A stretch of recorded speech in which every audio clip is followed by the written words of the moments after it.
So when we're done with our treatment, again, we're going to take a blood pressure. This is one way that you take a blood pressure immediately. Before you start to return your patient, you want to see what kind of the stability of your patient at that time.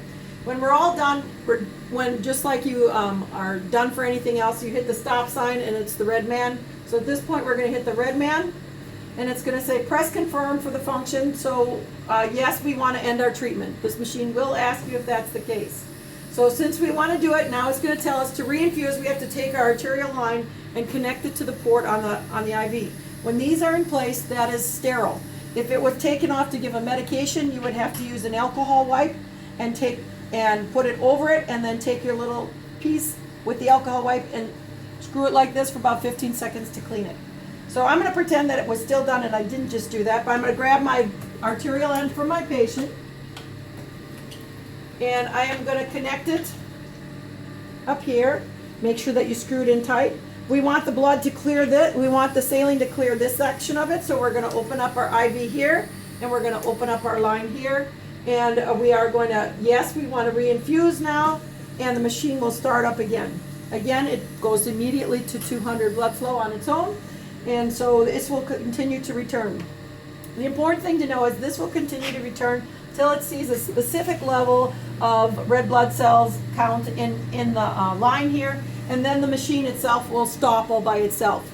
It won't do this for us now because we are not doing it for real. While we are waiting for our blood to reinfuse back, you can press this. This is for your bicarbonate cartridge here to drain it. So it's going to ask you, are you sure you want to drain it? And you can. So you can do the draining of the cartridge prior to the end of the treatment, prior to reinfusing all the blood back into your patient. Now we're going to just keep following down the line in the long run, but we can't do the dialyzer till we've completed it. Let's just say our machine stopped. If it wasn't clear enough, we would start it up again till it became clear enough, and then we would stop it again right now. So once it is clear enough, we would go ahead and take another blood pressure, make sure our patient is stable, and at that point we would take our line from our patient, and we would connect it. And you can connect it to here. If you have a fistula needle, you could take this to cap off your fistula needle. Or if you're just from a catheter and you don't need to, you can just connect it to here at this point.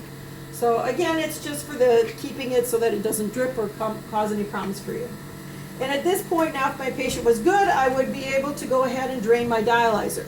So I'm going to press this button here, and it says to empty it, you need to take the blue coupling to the bridge. So we're going to take this off.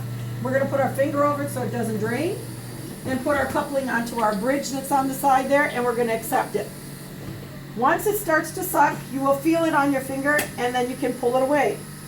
Once it is done and you see air in the arterial dialysate line, you can go ahead and cap it.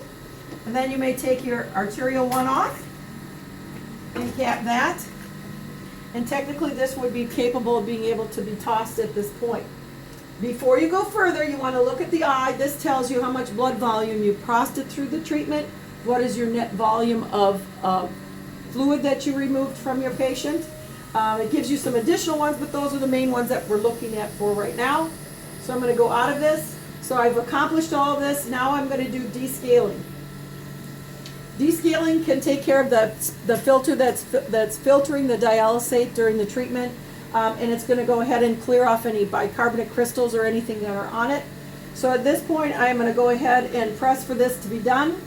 It will go into the disinfection screen, and it'll give you the 5 minutes. It'll tell you it is descaling. It draws up acid bath, so you need to have a little bit more acid at that point.